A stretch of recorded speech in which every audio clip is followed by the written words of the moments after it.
Lorsqu'en 99, on a sauvegardé ce savoir-faire traditionnel, rien ne nous laissait présager d'un tel engouement actuellement.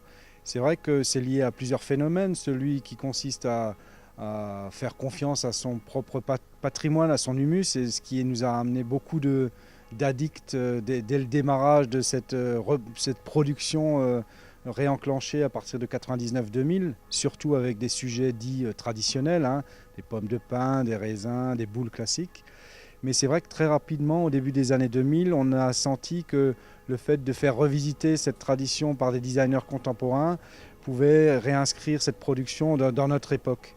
Et c'est vrai que depuis 4-5 ans, on est vraiment beaucoup plus offensif sur cette relecture contemporaine. On invite des créateurs, des designers à dessiner de nouveaux sujets et le succès est au rendez-vous. Chaque année, en début d'année, janvier, on fait un appel à projet auprès d'une trentaine d'équipes de designers à travers l'Europe qu'on présélectionne. On leur envoie un cahier des charges et ils nous remettent leur projet. Cette année, par exemple, on a eu un retour de 60 projets d'une vingtaine d'équipes et on en a sélectionné quelques-uns qui nous ont paru sympathiques et pouvoir rentrer potentiellement dans la ligne contemporaine.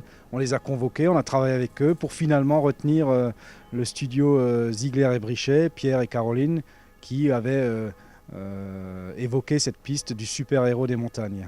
Alors je vous présente Sylvestre, hein, c'est le super-héros des montagnes. C'est un petit personnage fort sympathique qui dort dans l'humus tout l'été, qui se réveille en hiver aux premières gelées. C'est un patrouilleur des conifères qui fait attention à ce qu'il n'arrive rien au roi des forêts, aux sapins, à la fois à l'extérieur mais aussi dans les maisons. Et il viendra cet hiver, j'espère, égayer beaucoup d'intérieurs. Alors pourquoi on a choisi Sylvestre? Parce que dans un premier temps, c'était une belle histoire qui était racontée, c'était rendre hommage à cette forêt qui est la ressource naturelle principale, hein, qui a permis aux vers de voir le jour ici il y a 300-400 ans. Mais c'est aussi tout son côté narratif qui était très sympathique. C'est vrai que c'est un objet auquel on s'identifie rapidement, qui fait référence à tous nos super-héros des années 80, aux jeux vidéo, etc.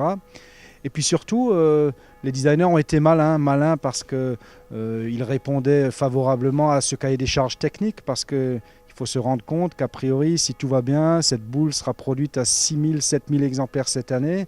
Donc il faut vraiment que techniquement, ce soit un modèle soufflable, dans de bonnes conditions.